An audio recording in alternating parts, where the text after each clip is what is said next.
We move into the Q&A then, and we can carry on the B chat in the Q&A. There might be some more questions about that. So I'll hand over to Beth, who's going to kick us off. I'm seeing a few questions popping up in the chat already, so keep them coming. And yeah, over to you, Beth. Okay, thank you. So we've obviously seen several of the short videos. I don't think everyone is on here. But if you do have particular questions for certain ones of those, feel free to put it into the chat box for it. Ailsa. Beth, I'm seeing on my screen that there actually are 2 screens worth of people. If you go to the side of your screen, yep, click to the second lot of people. Yep. I'm thinking if you ask, or if we ask the young crofters who are in the films who are here to speak and make themselves known, they might move. But I could. Well, hello. Oh, there's Donald. I'm here. So. Hi. Hi. Hi. Right. If we go through, so if I was going to say the right way of doing this, because it's going between the 2 screens. If we've got everyone, I guess if we start off, I was going to say, one of the questions that has come through for those on the panel, obviously quite a few are growing veg. I don't know who wants to kick off on this, on going, have they got any advice, particularly for people who want to start off in it? I don't know, Jake, have you got any advice for people doing fruit and veg? I guess, yeah, I suppose start by like observing like the land that you've got. Yeah, I think was the question from that Hebrides somewhere about protection. So I suppose it's look at the land. Like I said, we're mostly growing on a northeast facing slope, which actually is quite good in terms of wind protection to get the southwesterlies here. So yeah, if you kind of use any sort of small variations in slope and protection to find some natural protection, and then we've grown a lot of hedges, and we've got quite a lot of trees as well. So yeah, I'd say first thing is shelter, because the wind is probably going to be one of your biggest challenges. And then just thinking about veg varieties that you might want to grow. We've had, as I said, we only grow our seedlings in a small greenhouse, and then everything else is outside. And we've had a lot of success with that. So we grow, all the normal stuff, sort of tatties, carrots, kale, cabbage, that sort of stuff, but also more exotic things like fennel. What else have we got? Chards, peas, beetroot, all that sort of stuff. So yeah, I think just like ask around and see what other people are growing in your local area, because it's so different.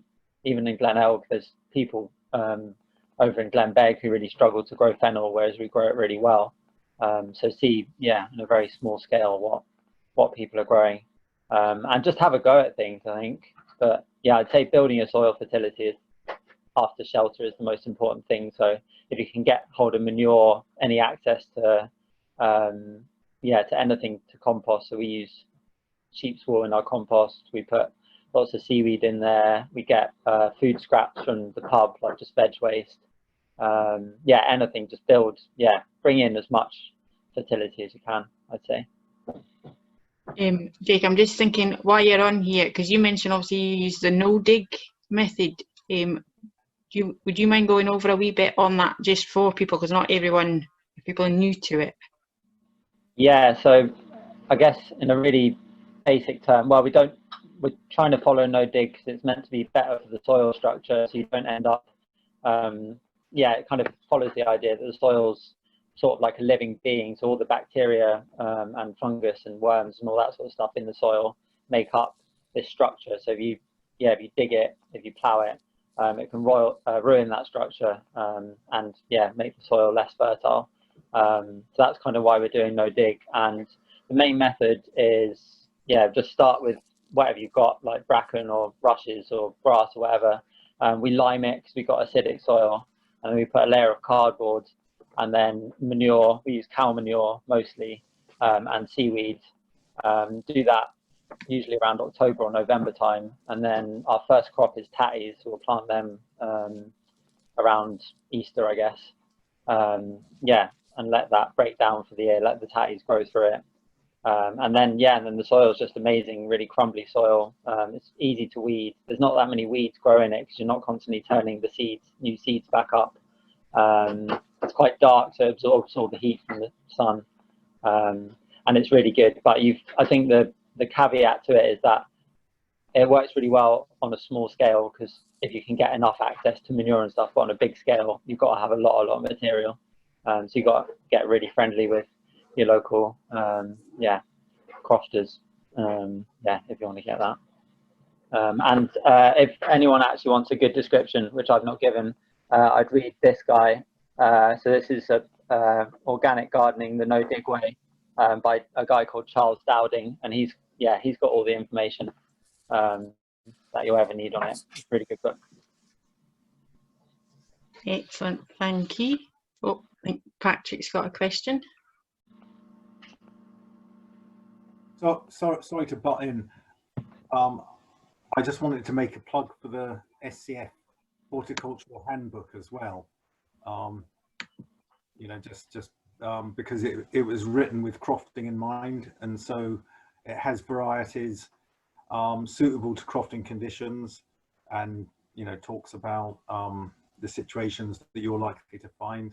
So I'm not denigrating the book that Jake was promoting there. That sounds really good too, and obviously we all look at lots of different sources, but the SCF Horticultural Handbook, who Russell is holding up, is and Jake is holding up,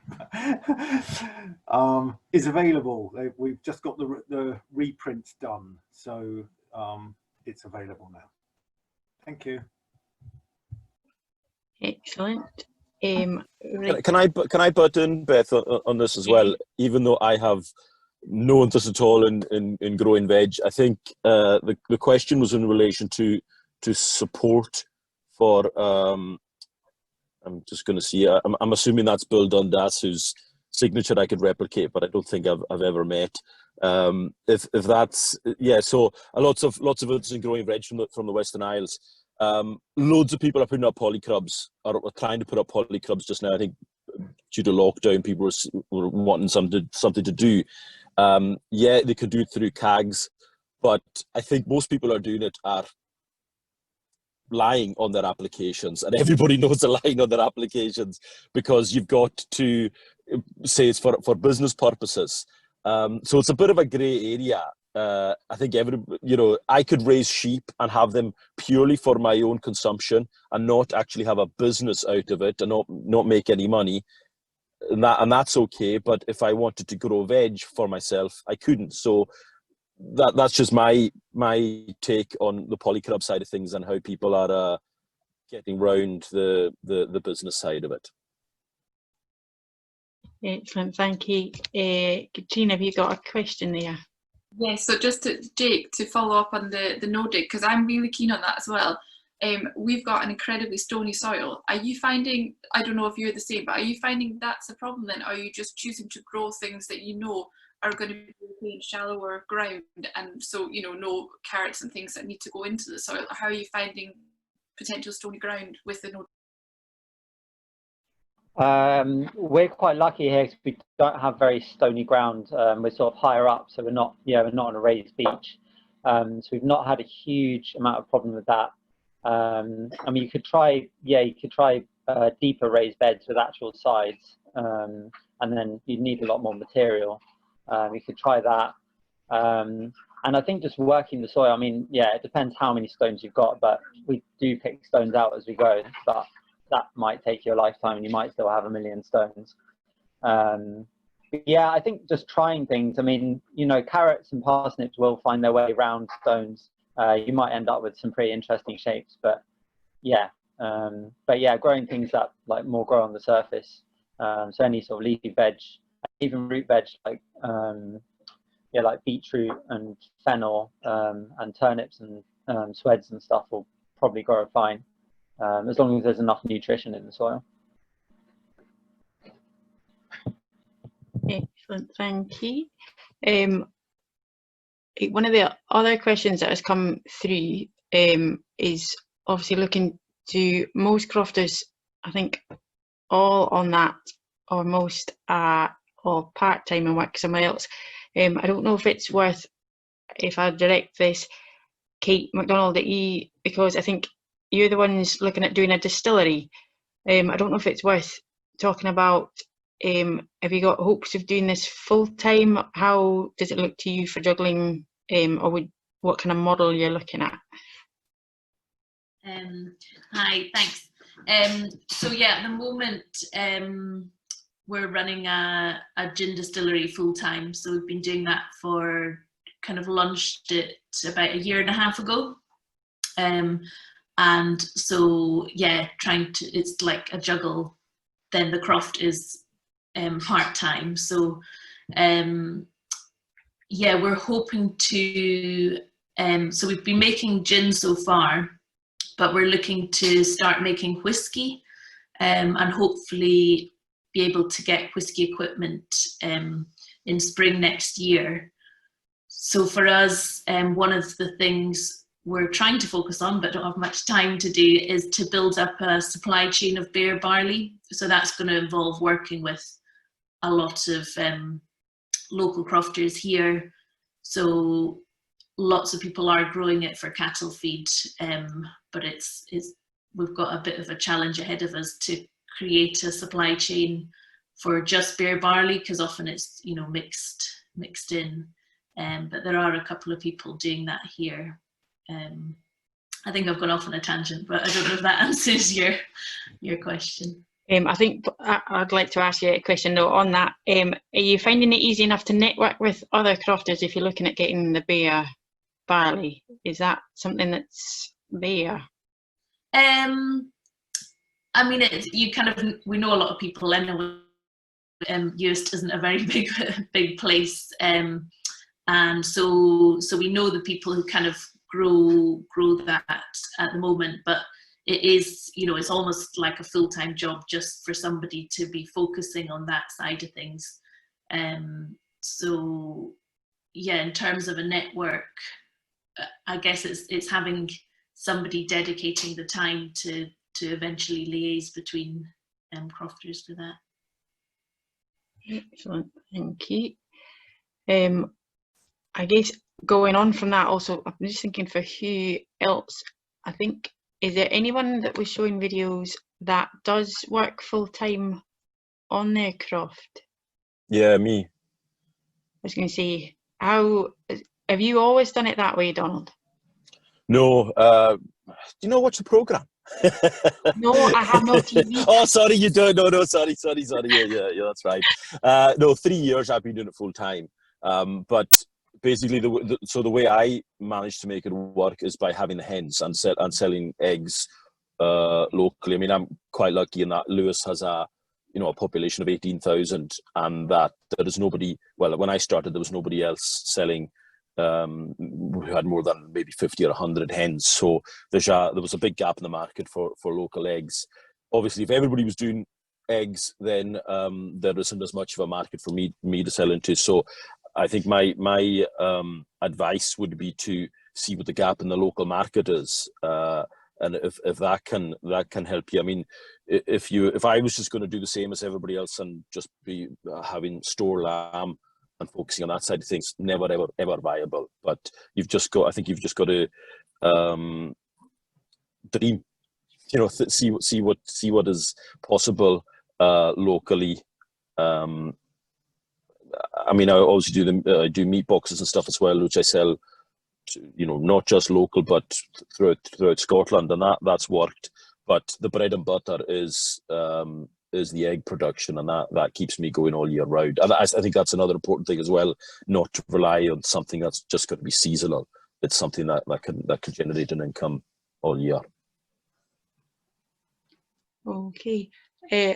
Also, my chat box has just disappeared, so I suddenly don't have access to it anymore.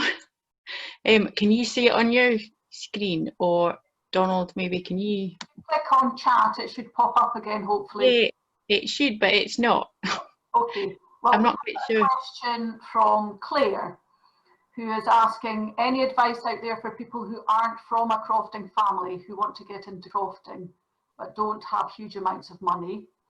We have saved as much as possible, but the challenge of buying land and also finding somewhere to live, developing land seems insurmountable. I know that's a lot of people struggle with that.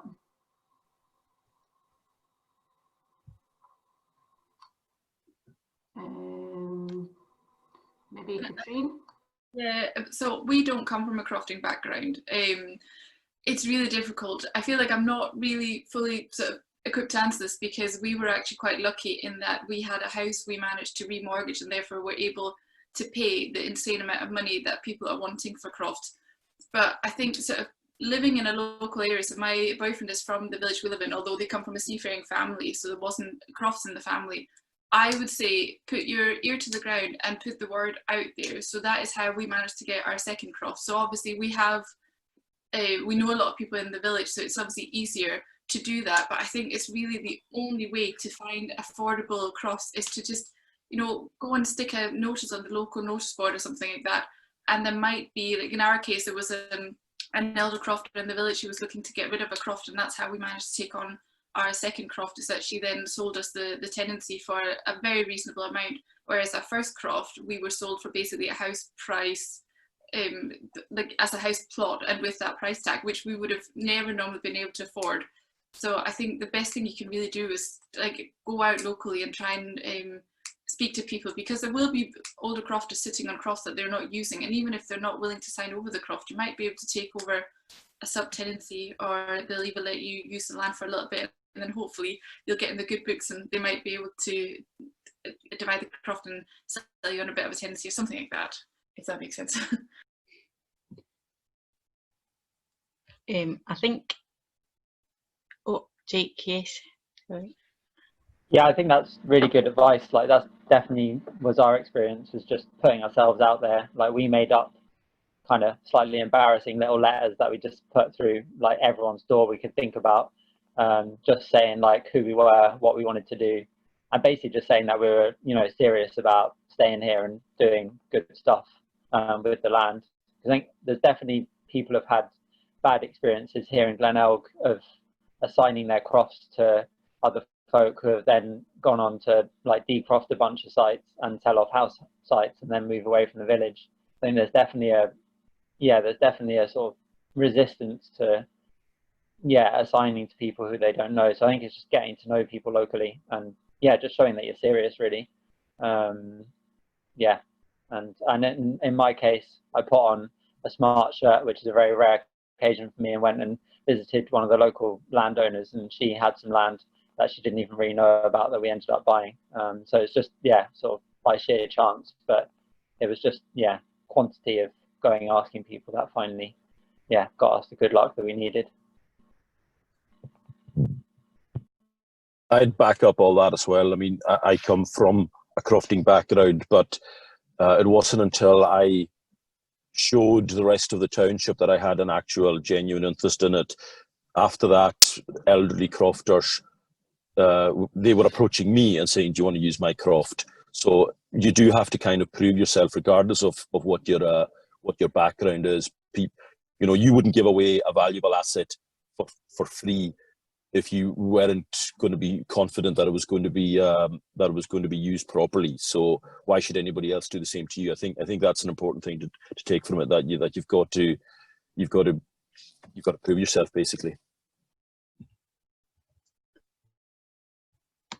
I guess going on from that, for kind of taking things on, quite a few, it's been asked, have done pigs, and there was a question there that people were asking if anyone who has pigs wants to say a bit about on either what breed they've chosen or why they do it.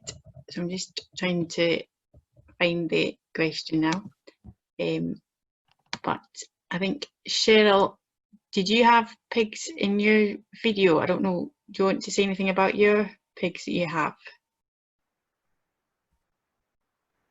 We breeding pigs. We've actually got a breeding pair and the boar with a young boy that got pigs from us last year and really wanted to go through the full process of it all. So he's had a wee loan and he's got nice young piglets running about his crop just now. But no, that's what we do. We do a mixture of selling on the piglets either as pets, as weaners, or we rear them up and then sell them as meat after going to Rose and coming back and getting butchered to Lochalsh butcher. So yeah, the pigs have been really good. We have a lot of different breeds before settling on. I think we've just lost, the connection wasn't great for that. But I was going to say, if anyone didn't hear it, she was saying she's got Cooney pigs. Katrina, you've got pigs as well in Kishon. What kind of pigs have you got, and have you got a reason for what you've picked? We started out wanting them to turn over the ground, so we got a mix of, I think they were called Maclistas, I can't remember, but they're known as the woolly pigs. They're quite big, they're not particularly pretty, but they turn over the ground really well. And I think was it Carianne from Uist had Iron Age, which we've actually been looking at getting for our second croft, because I think they're supposed to be really good at turning over harsh ground. So that's what we started out with, and they were great for turning over the ground, did exactly that, but they weren't the tastiest. So we have since had, the last ones we had, I think the boar of the one we had was actually Cheryl's Cooney. So they were half Cooney, half Gloucestershire Old Spot, and they were great. They were, the Coonies are known for being really well tempered. So I think if you have good ground and you're not getting them for turning over the ground, the Cooney is a really good starter pig, because they're really docile, they're so nice to be around, and they're quite small, whereas our first ones were absolutely huge. They were quite intimidating at the end when they wanted their food and coming up, you know, because I mean they were 3 times the size of me. So it was a bit intimidating feeding them, but I would say look at what you're wanting them for. So we have had, I can't remember the breed now, the ones we've, my brother-in-law's got some at the moment, orangey pigs. Oh, the Tamworth, no? Oh, they're quite good as well. Dulocks, Durex, something like along those lines. That sounds like something else. Something along those lines. They really, Dulocks. I can't remember. Yeah. Anyway, yeah, they have been really friendly as well. So Gloucestershire Old Spot, Cooney, what else have we had? These sort of things make really good meat. But look at what you're wanting them for, because otherwise the other ones are old Iron Age, and the woolly pigs are really good for turning over the ground, but the meat is a bit stronger, not as easy to eat maybe. Did you just say, does Carianne have pigs as well? I can't see her on. Is Carianne on? Beth, I had a message actually from Carianne on my phone. She said she's struggling to join the Zoom. Her internet's not stable. I've suggested she joins by phone, so she's going to try that. Okay. Donald, what kind of pigs have you got that you obviously have a boar that doesn't work? Poor Ronald de Boer. I've got Gloucester Old Spots.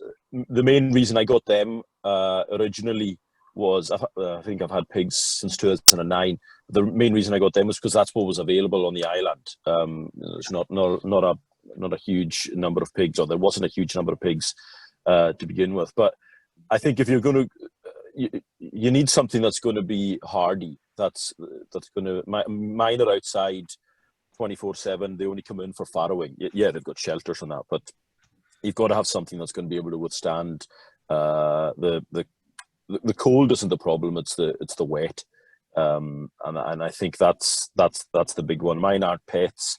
They're for meat, and they're very popular. In I always sell out the pork because there aren't that many. Again, I was talking earlier about gaps in the market. I was seeing a gap in the market there, and I always sell out the pork, and it's very popular. 26. Right. Good. Right. I think one of the other questions that's come through was earlier, Sarah, I think, have you got bees? How have you found beekeeping for you? Yeah, so we have a couple of hives now.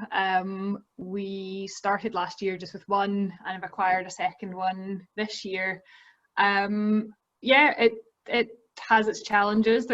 We're finding there's a lot to learn.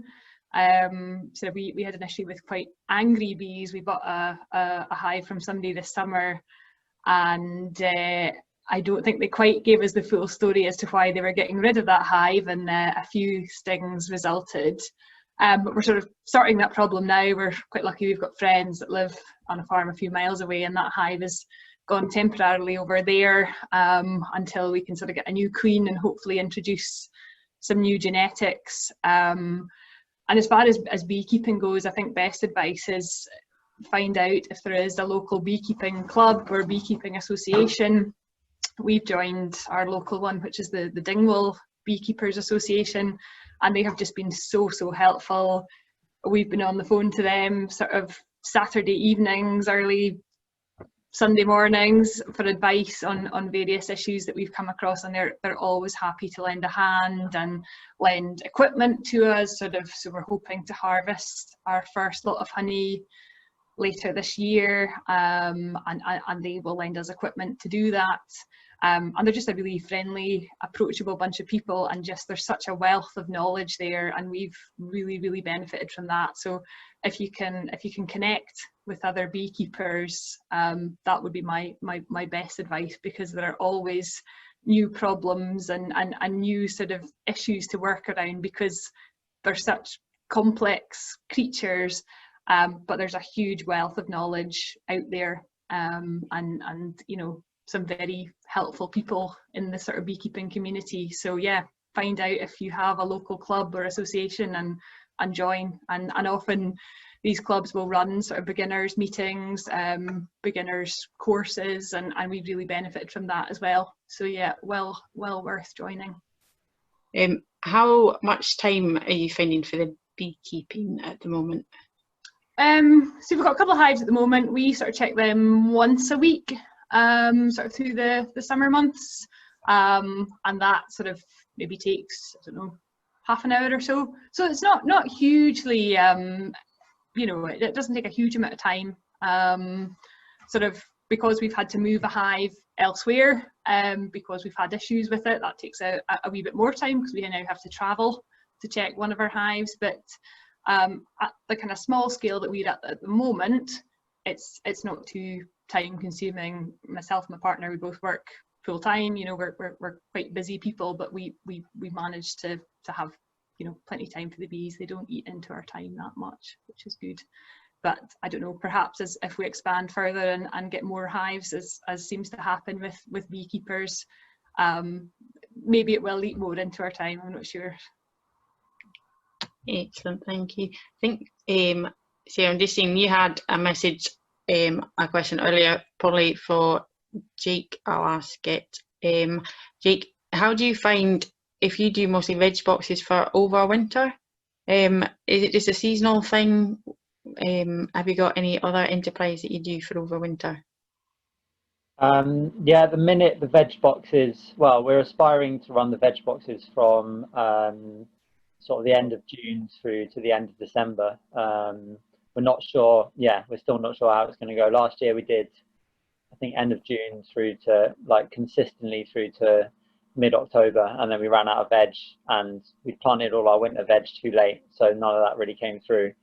And I think someone else said in one of the videos as well, like every year is different, so it's all a little bit unknown. But yeah, certainly the idea is to do the veg boxes for half the year, and then, I mean, we do spend a good few months before the end of June, obviously, sort of getting things ready. But the income is really only for half the year, and I'd say that at the minute that's true of everything we do. We're hoping to expand our fruit production as well.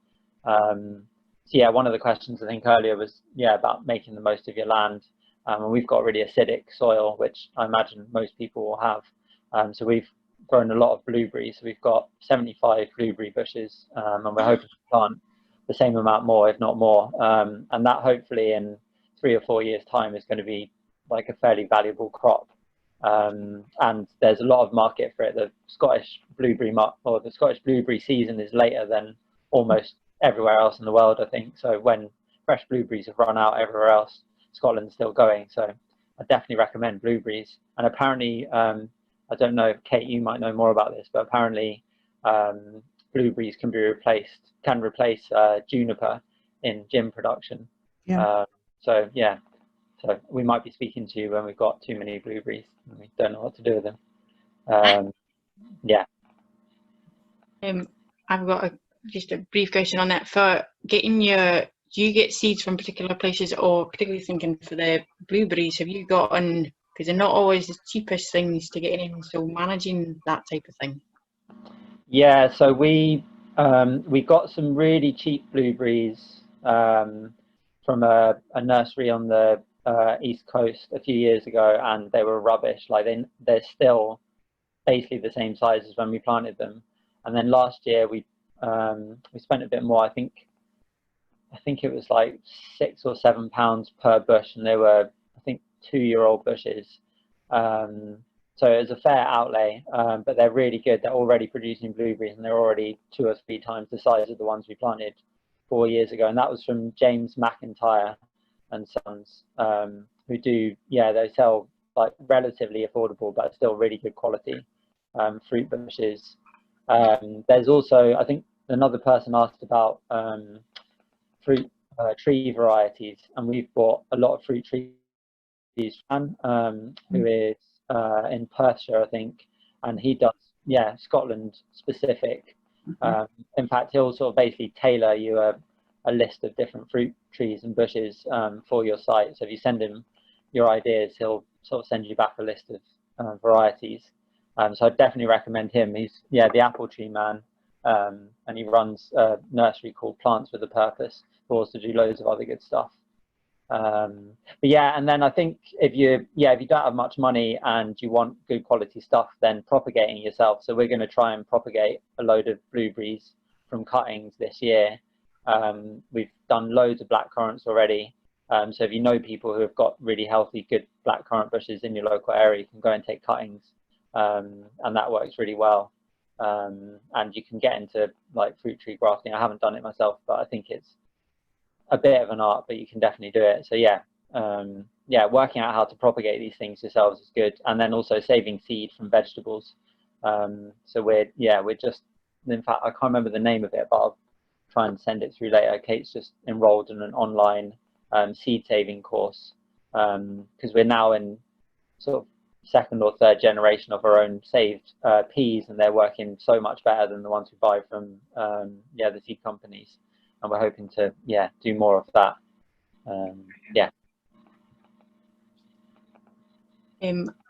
Kate, I know you mentioned obviously for the blueberries for your gin, but if we go back, for you trying to do the beer barley, how have you found going from, because you mentioned quite rushy ground, and I think quite a lot of us have got problems with rushes. How are you finding that? The short answer of going from rushes to beer is that we haven't yet. That's the kind of the dream and the goal. But the land, we know it used to grow beer really well, and it was great. It was so my dad used to grow it there, and carrots, and it was really fertile. So we're kind of really keen to try and get it back to that stage, but we're just at the beginning of that. So it's just kind of starting with the usual, like better drainage and ditching, and we're just starting to top all the rushes and hoping that we can do it. It'll take time, like everything else does on the croft, I think.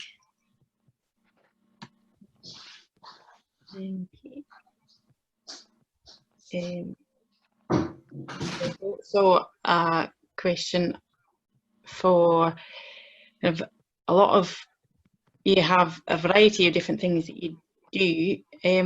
I was wondering, Donald, would you mind mentioning, because you send your skins off for your lamb boxes, how do you find that? Yeah, I mean, sorry, I am sitting in the car park of Tarbert Ferry Terminal, so they're doing a lot of building work here. Yeah, that was a byproduct really to begin with, because I was doing more and more meat boxes, and then I found out that the skins were going to landfill with everything else in the, everything else from the beast, because it's too expensive to send it off to the people who buy it elsewhere. I think they only buy them for £1 or £2 a skin. So yeah, I approached Sky Skins probably about 5 years ago, and I pretty much double my money now on each lamb that goes, whether it be a lamb or a wedder or whatever. I double my money, and like they're expensive to make. You're talking about 70 quid, and when you're doing 40 or 50 at a time, it's a lot of money to be spending up front.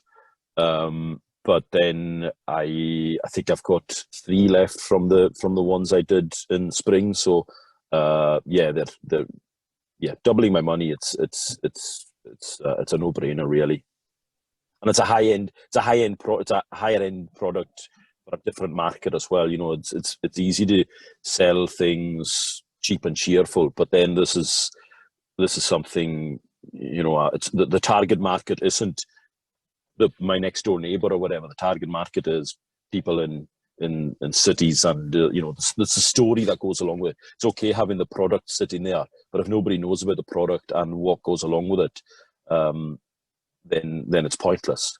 So you have to value your own product as well as actually have a good product to sell.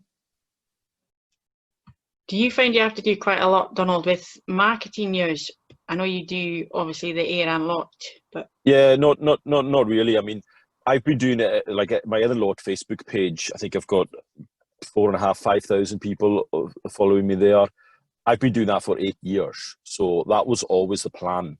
That it was kind of building a ready-made market for myself when I did start diversifying. So it's not. It wasn't easy to begin with, but I'm 8 years down the line, and probably between even forgetting about the TV side of things, I'm accessing 10 to 15,000 people through social media, and I don't really have a problem in marketing that way. It's people come to me, so it's been, and I know that's. It's not easy for everybody to do that, but I have put the work in for, this is stuff that's come after TV. This came a long time before TV, and social media has really made the difference, because if I was doing this 20 years ago, it would be a struggle, and you'd be going through traditional media. And I do also get the benefit of traditional media, like newspapers and TV and stuff like that, but very little comes of that. And I've done a little bit of advertising in magazines, and that's been a total waste of time. I won't spend any more money on advertising now. Do you have an abattoir? I was going to say near you. I'm not as familiar. And then how do you have to organise getting the skins from the abattoir to Skye? So yeah, we've got a slaughterhouse in Stornoway, and that's fine. I collect them again, and I salt them myself, and I store them, and then at the end of the season, I do one trip to Skye to drop them all off, which is much cheaper than sending 2 or 3 at a time. Which you're talking. I think it was about £7 a skin to post over. So if I do one run with 50, it's I can just do it in a day. Ailsa. Hi Beth, it's just to let you know that Carianne is here now. She's just on her phone. Oh, excellent. I'm now trying to remember I was going to say. We had a few questions for her. Carianne, I think in yours you say obviously you work full time. How would you find that? Because quite a few of us, of the ones here, all do part time. I was wondering if you can just tell us a wee bit more on that. Can you hear me? Yes. Yes, okay. I've been sitting here going, oh my goodness, I don't know how to work this. So I actually used to work part-time when I first moved to the island.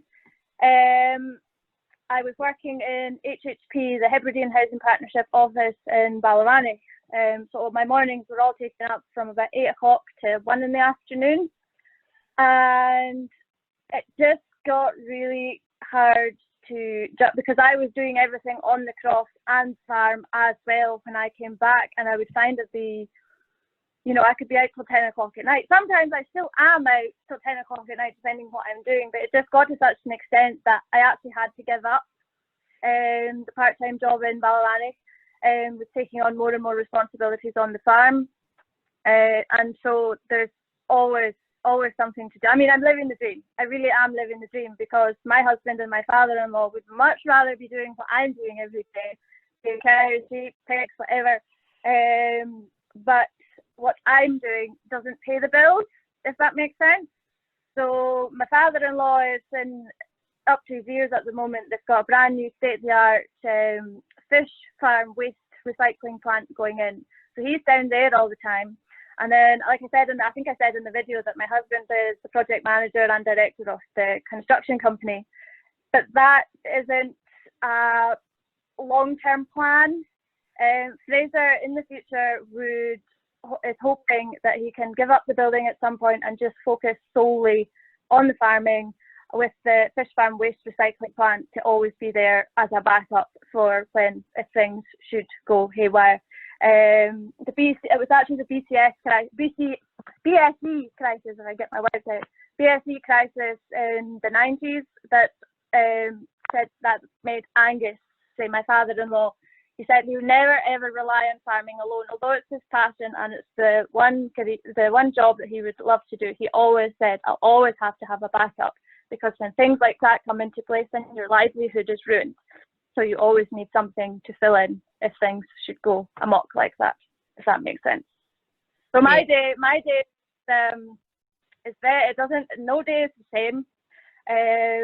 At the moment, with all our cows, the bull in various fields, it's sort of revolving around doing field checks. We have a lot of older stock. There's a lot of cows. There's quite a few cows that are aged between 15 and 19 years old. So it's just really just to keep, I mean, I don't have to do anything with them. The Highlands, they speak for themselves. They do a very good job of looking after themselves, just to make sure that everybody's okay, nobody's stuck in a bog. But what I should have been doing yesterday was we just moved a new set of cows, and a bit of the fence is a bit patchy. So I had planned to set up a bit of electric string just to keep them away from that ropey bit fence. But then I got a call to say that my sheep had somehow got into Malachut Township and were all over the marker. So I ended up having to abandon ship for the cows and go and chase them around all day. And then I got stuck on the beach in Bali. I got stuck in the stinky soft sand. So what should have only taken a couple of hours, I was there all day. So yeah, things don't often go to plan. But if I wasn't working full time on the farm now, I really don't know how I would manage. So hope that answers your question. Yes, thanks. Do you get much help if you're working it full time? Obviously, you've got others around. Do you get that kind of helping hand? Have you got much networking that you do with others? Well, it's a family business, so it's mostly me that does all the farm work throughout the week. But if there's going to be a big cattle dozing day or a big sheep dozing day, or we're going to have to do a big drive, a big 3-mile drive, then people will drop out of the job. Normally my father-in-law, Fraser, doesn't really do an awful lot with the cattle at the moment. He would certainly like to, but being in the construction company, he's got to really be there full time if he can. And then during winter time, when we've got big winter feeds on, we'll be putting out about 80 bales every 4 or 5 days. So Angus and a few of the boys the young lads that work for the agricultural business, but are not necessarily doing agricultural work all the time, they'll fill in. They will fill in. People just they come out of what they're doing and they lend a helping hand, and then they'll go back, if that makes sense. Yeah, thank you. I guess going on from that, kind of the networking question or how things are juggled, Sarah, do you have any? Someone's asked about obviously the networking. Do you have any tips on that, and also about how you juggle with the croft as well. Yeah, But sure. sorry. Oh, sorry. I thought that was to me. No, carry on. Carry on if you've got something to say. Go.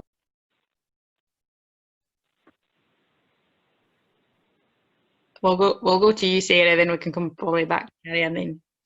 Yeah, well, for a start, the Crofting Federation has been a big help to me. I went along to one of their Access to Crofting courses last year, and met a lot of very interesting people through that. I've found the Farm Advisory service very useful as well, and they've had a few events sort of pre-COVID in and around where I live on a variety of topics as well. Went to one over on the West Coast again that was sort of aimed at people who were just kind of starting out in crofting. So they have a whole host of events. They've got a lot of online information. And I believe they also do a mentor scheme for new entrants, which I haven't signed up for yet myself, but I do intend to. But I think that's something that could be very useful to young crofters who are maybe just in the early stages of setting up. And yeah, just keeping your ear to the ground for any events that are going on. Yeah, once you kind of get your eye in, there are, you know, through Crofting Federation, Farm Advisory Service. I follow the SAC's sort of newsletter. Their email comes through sort of every fortnight, and they often will sort of post about different events that are happening. So yeah, there's lots of sources out there if you kind of keep your eye out. Thank you. I guess going on from that, I was going to say, Katrina, how do you manage juggling with, obviously you've got the 2 kids as well? Yeah, well, first of all, I'd just say to Sarah as well, to sort of follow on what she said, I actually find, a strange source, but Instagram, randomly, it's really quite good for networking. If you do certain hashtags, there's a lot of people in the same situation. So crofting can obviously be quite a lonely profession. And I find it's a really nice way to almost find colleagues. So people that are in similar situations, and you can, you could just relate to what they're doing. And it's quite nice to feel like you can message someone and be like, oh my God, I see you had the exact same problem that I dealt with yesterday.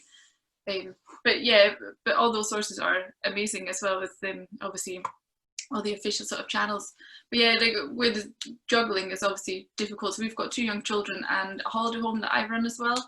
So yeah, full time, you just have to slot it in really. But the beautiful thing about crofting is that it's quite flexible in a way. Obviously animals have to be fed at certain times, but if you have stuff you need to check on, I can take the kids with me.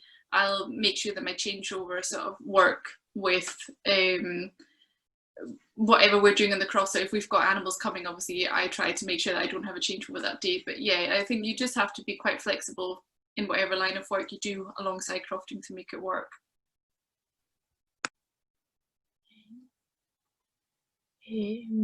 Then I was going to say, Cheryl, do you have any networking tips as well? We still got Cheryl? Doesn't sound like we do. We've lost her. I think she must be losing her internet, Beth. She seems to be. I guess Kate, then going obviously for North Uist, is there any networking particularly tips from your side of things? In terms of networking, I guess it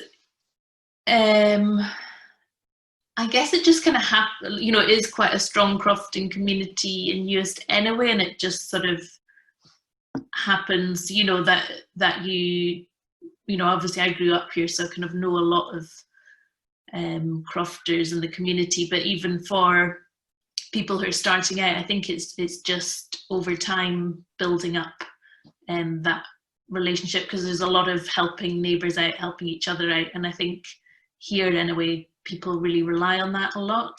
So I guess it's just getting to know neighbours and looking after things for each other as well. Okay. Another question that's just come in, but I might go back to Katrine for this because you've mentioned about the holiday let.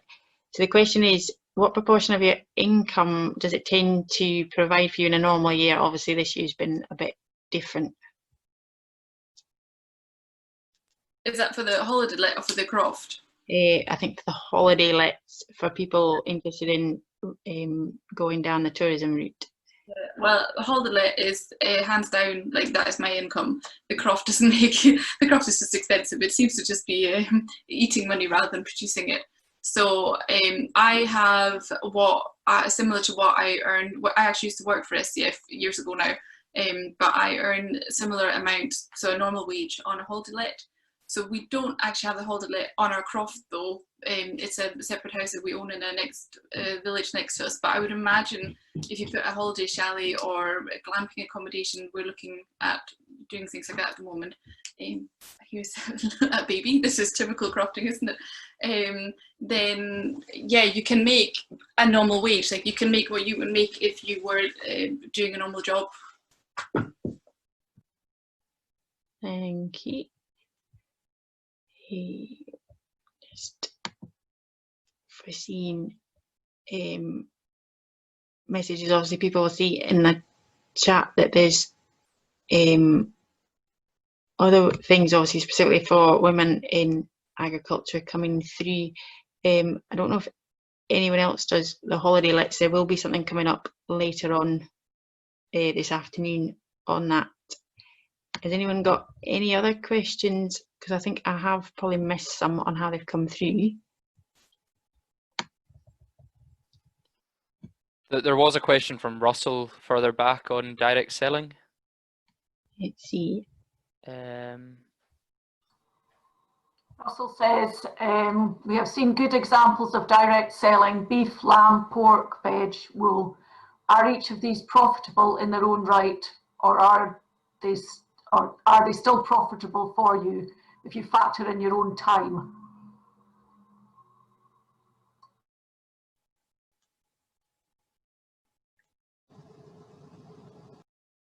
So I guess I was going to say, for most who do a bit, I guess, Donald, how do you find, because you do quite a few, obviously you have mentioned about the chickens being the main one. Yeah, if I disappear at any time, it's because we're about to board the ferry, so I'm just, I might have to go. Are they profitable? Yes, I wouldn't be doing them if they weren't. You have to give yourself margins that reflect on that. I think the biggest problem I face is that other people underselling their product. So, like, for example, in Lewis, you could get a Wedder meat box for £80.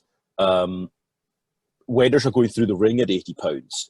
So then you're not taking into consideration your £25–30 in slaughter and butchery costs, your time to and from the. That is the biggest problem, that people don't and are underselling it. So that's why I don't aim at selling locally. So I think it's important to know your costs. I don't really factor my own time into it that much, because I mean, it's kind of a, I am doing it for the money and making a living, but I'm also doing it because I enjoy it. So I spend every day doing what I enjoy. And if I paid myself £1 an hour, I would probably have gone, the business would have gone bust a long time ago.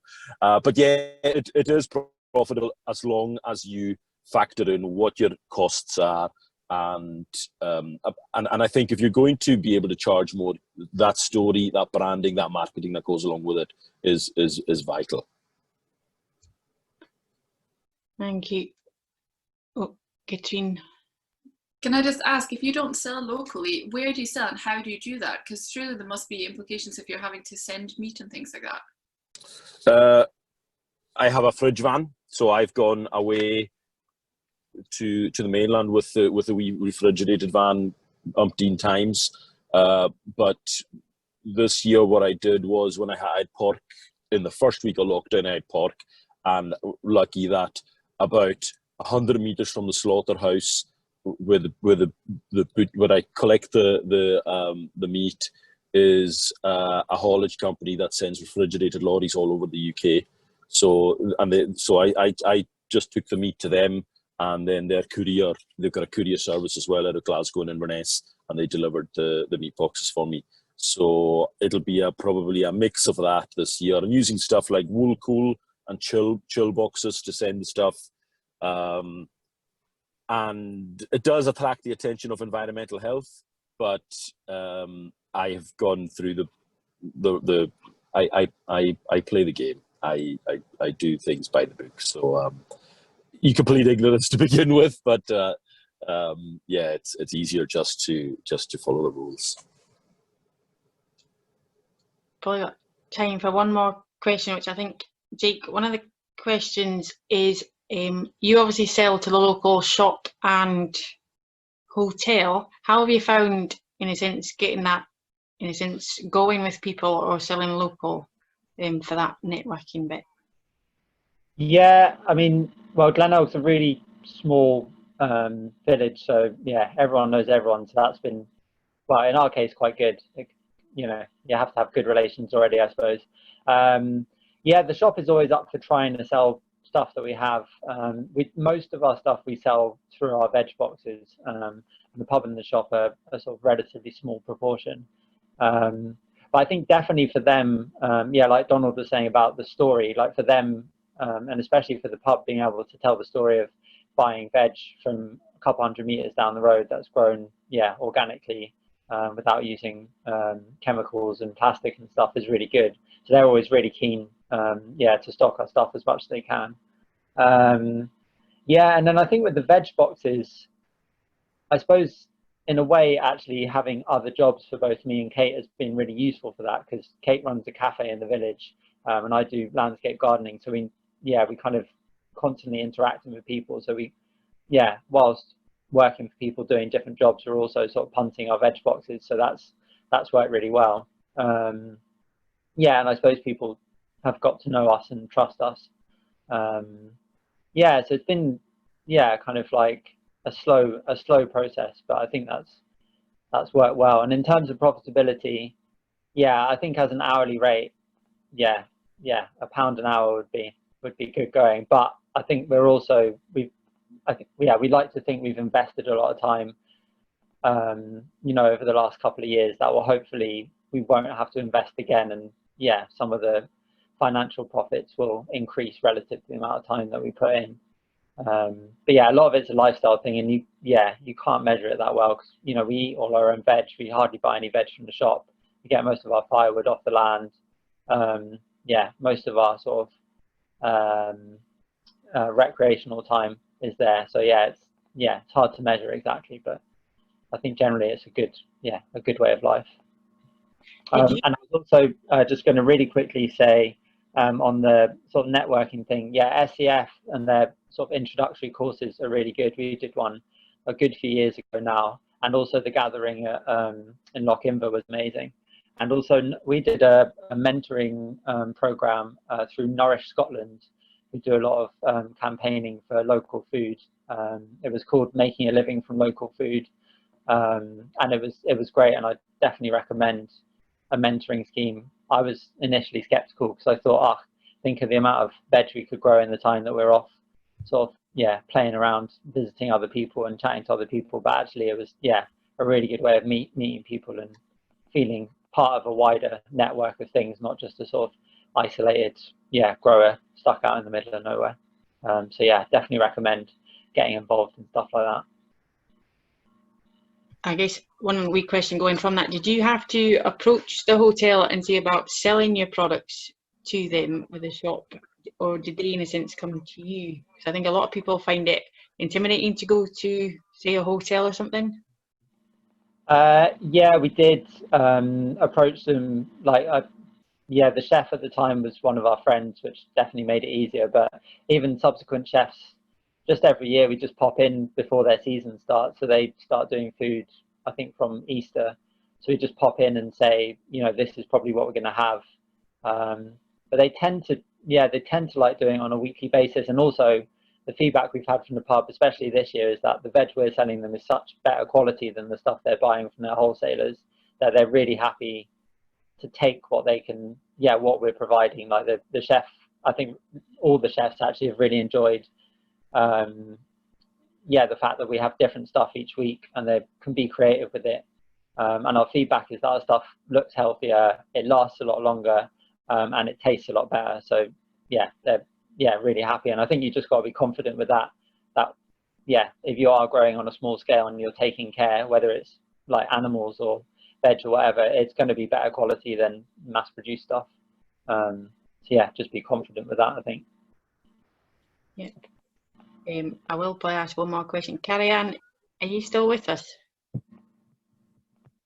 Yeah, still here. Someone's asked a question, obviously, and I think because you're currently in a caravan but hoping that your house will be built, someone's asked if there's any way you could tell us a wee bit on the process you've gone through with that.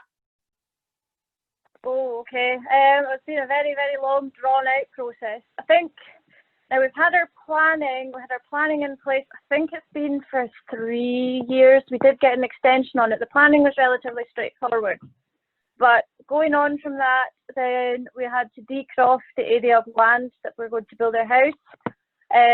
We do qualify for the Croft House grant, which we have been accepted for. But we're on top of that, because it's 38,000, which unfortunately will not build an entire house, we're having to apply for a mortgage as well. So we obviously have to decroft the land to be able to meet the criteria for a mortgage application. And that decrofting bit took quite a long time. And I want to say, I'm trying to remember when, I'm sure we started at the start of last year. Which wasn't too bad for us because we weren't actually going to get our house built until now anyway. Obviously with my husband working in construction, everybody else's houses go up where we're bottom of the line. That decrofting part took quite a while. And then once that was through, we're now at the stage where we're attempting to purchase that area of land from North Uist Estate.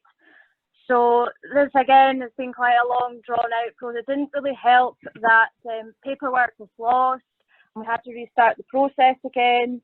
Because I think the initial talkings about buying the land was about probably, I think it was in February. So it's not taken quite as long as the decrofting, but still holding us back a little bit. So we're at the stage now where we're speaking that the solicitors for the North Uist Estate are now speaking to our solicitors. So hopefully within the next 6 weeks anyway, that's going to be confirmed. And once that purchase of that square of land where our house can be built is accepted, then we can apply for the mortgage. And goodness knows how long that's going to take.